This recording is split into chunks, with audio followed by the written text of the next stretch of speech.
គេមានប្រពន្ធកូនអូនក៏ដឹងហើយឈុំបន់ដោយធ្វើខ្លួនល្ងងពីពេលនេះ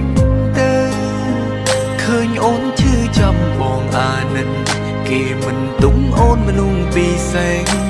បើបន្តក្តីសុំអូនគឺទឹកភ្នែកក៏ដកខ្លួនបែកពីគេទៅគេទុំអូនជាស្រីចិញ្ចឹមសម្រាប់គេមួយពេលគេវ័យច្រើនអូននៅក្មេងណាំងមិនសមនោះទេជីវិតគ្រួសារគេពេញលេញចង់អូនវិញជាវ័យមៀងមេស្រីលួញលាក់រងតែពីងគេនិយាយតគ្នា